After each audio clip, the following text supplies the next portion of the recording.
at it as just another decoration on his body, one that he didn't need or want.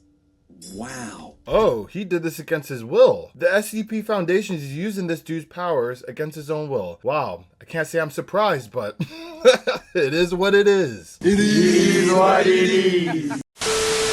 Later, in the void.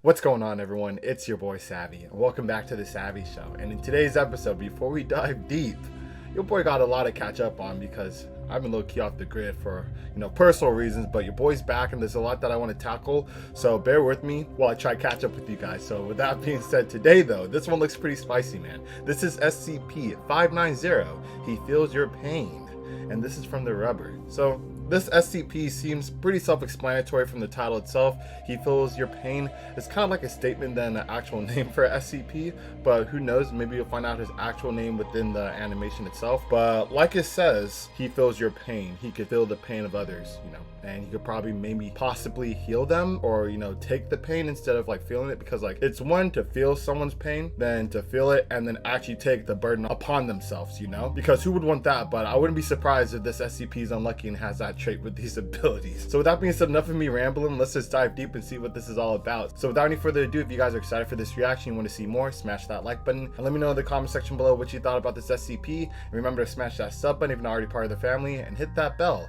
so you don't miss an upload. Now without any further ado, let's get this show started. Alrighty, SCP-590, He Feels Your Pain. Lego. Viewer discretion is advised. The boy reached out his hand and touched his patient on his arm. The patient, a D-class, had a fresh, deep cut on right his on the forearm, tattoo, bro. which resulted from a petty fight that turned ugly. It's fine, just leave me be. It'll heal in no time. Wait. Your tattoo won't. Your tattoo's donezo. What is he doing? The wound on his arm was beginning to close on itself, restoring his ruined tattoo to its former glory. Does he have the wound now? It then began to materialize on the boy's arm. He winced slightly as he endured the pain. Damn. When it was done, he merely looked at it as just another decoration on his body, one that he didn't need or want. Wow. Oh, he did this against his will. The SCP Foundation is using this dude's powers against his own will. Wow, I can't say I'm surprised, but it is what it is. This is miraculous. The assistant researcher patted on his head. Good job, 590. You're a miracle worker, quite literally. The boy smiled a little, and then returned to the usual blank expressions as he began to self-medicate, as he always did after healing. A junior researcher, Dr. Adam Bright, rushed into the room. Please, I need the help of my boy. It's an emergency. Annoyed, the assistant researcher glanced at him and then to the boy. Dang. Well, get to it immediately then. You can treat it later. The boy stopped the bandaging, nodded his head, and followed Adam out of the room. Hello everybody, I'm TheRubber. I'm dead, Today bro. we bring you a SCP Foundation Safe Class Object. This seems like a sad one we got on our hands. SCP-590. SCP-590, also known as He Feels Your Pain, appears to be a young male. It looks like an anime character. Low key, I don't know why, maybe it's the eyes. approximately 16 years old, although in all aspects a normal teenager. Now he looks regular. When 590 touches any other human, he heals all injuries and ailments, whether physical or mental ones they may have. As a side effect, 590 in return receives the injuries upon himself. I can't imagine the mental ones, like him taking depression away or something. Damn, that's even worse than physical pain, to be honest. I'd rather take the physical. And is subjected to all the pain and the aftermath. He was named TJ Bright. To elucidate, when healing a physical wound, 590 not only feels the pain of receiving it, but also gains scars relevant to where the wound was on the subject it healed. Damn. Any mental healing performed by 590 is transferred directly, resulting in it gaining whatever mental aberration he was healing. Oh my God. However, miraculous its ability is, 590 is not capable of healing mental disorders caused by psionic induction, including those caused by certain mind-altering SCPs. The only apparent benefit he receives from his anomalous ability is apparent longevity, as he has not aged since his arrival at the Foundation. Oh, okay. He actually has a benefit from these powers. immortality or something along the lines of that, because with all this damage, I was wondering, like, how is he surviving? Is his body healing rapidly or something? Is he like a Wolverine? Who knows? But this answers the question. After 590 has received too many injuries, he can be administered SCP-500, the Panacea, a pill which taken orally will cure the subject of all diseases within 2 hours. There's only like 48 of It them. will return him to a state that is far less injured.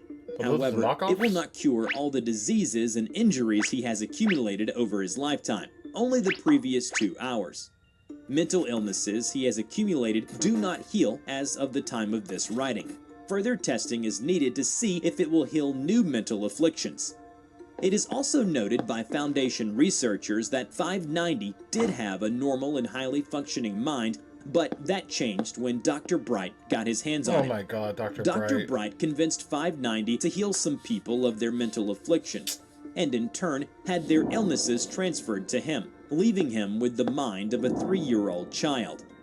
Perhaps the most amazing feat 590 has accomplished was using his healing ability to bring back a stillborn, which would eventually be given a SCP designation SCP-321. What? SCP-321 was originally a stillborn human female who was brought back to life due to the intervention of researcher Adam with his wife, medical assistant Evelyn. Does the baby have powers Adam now? used 590's ability on his daughter, who then became 321 and subsequently fell under the Foundation's custody. She is not able to talk, has stark white skin, possesses low intellect, and has a frail body due to having an artificial heart and braces to help support her movement. Wow. Perhaps due to 590's ability, 321 was gifted with regenerative capabilities and slowed aging. Oh. Her body will begin to decay and break down if the damage is constant and rapid, unable to regenerate to a scarred state like 590.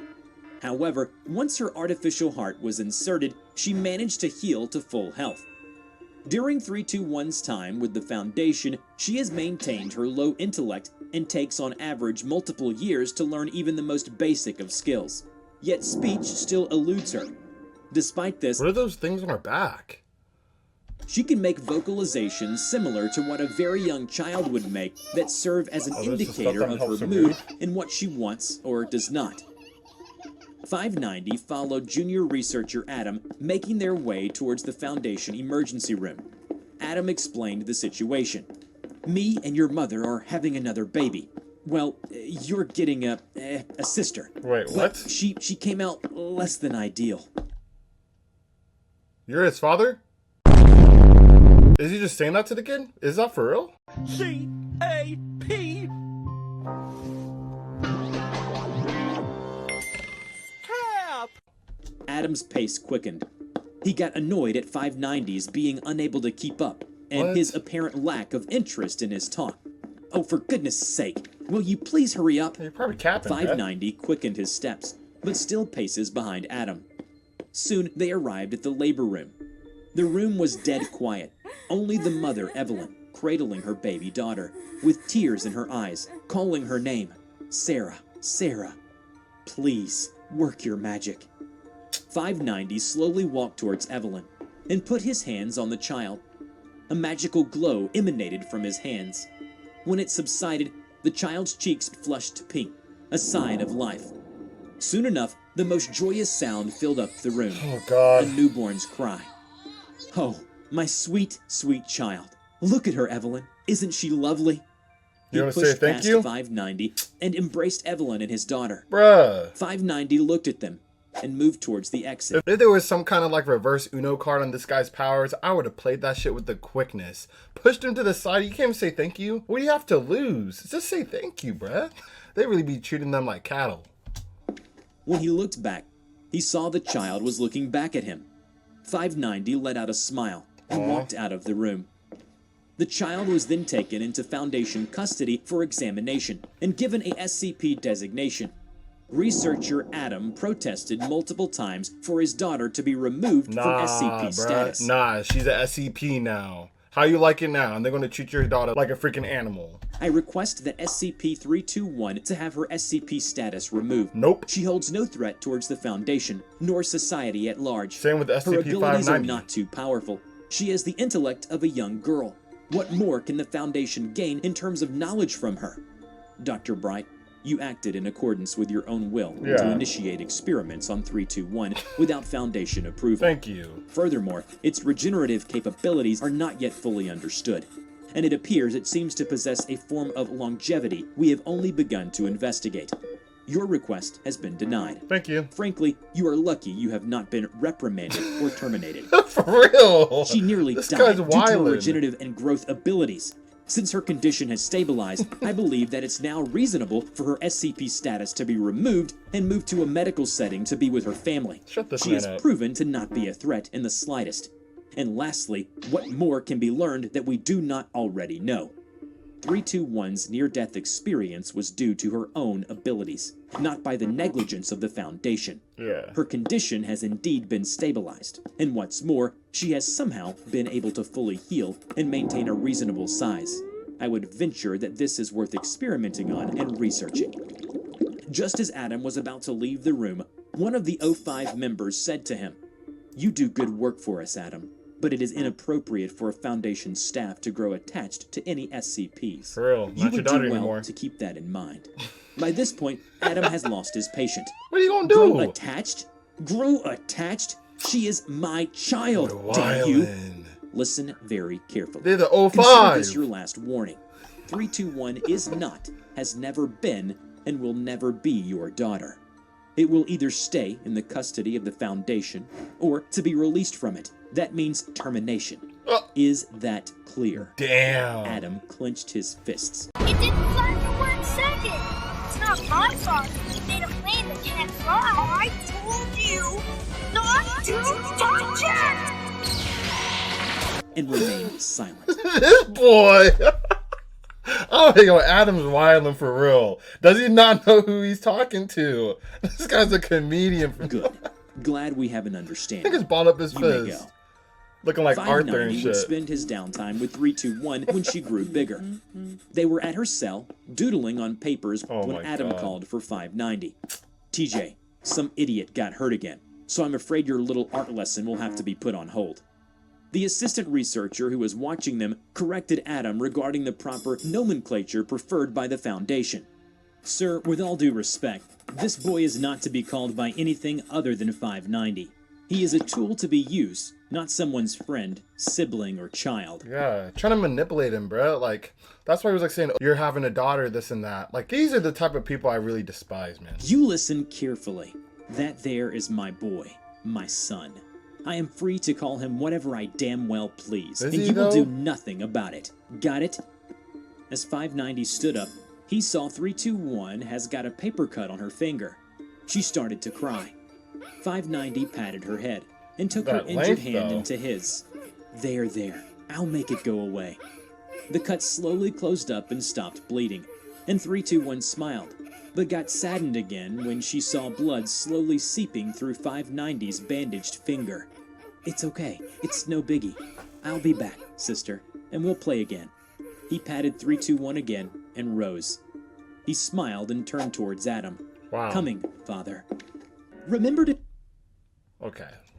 I mean, I don't believe that's his father, obviously, because it seems like he's just calling him that just to benefit from it. But wow, that was it's kind of sad how he's just okay with it. I would say him just getting treated like this is bad, but like him just like feeling content, like, yo, there's nothing I could do, this is just how it is, that's even worse. But this was a cool animation from TheRubber. He outdid himself today, man. This was dope. I hope you guys all enjoyed the reaction as well. Let me know in the comment section below if you guys did and what you guys thought about this SCP.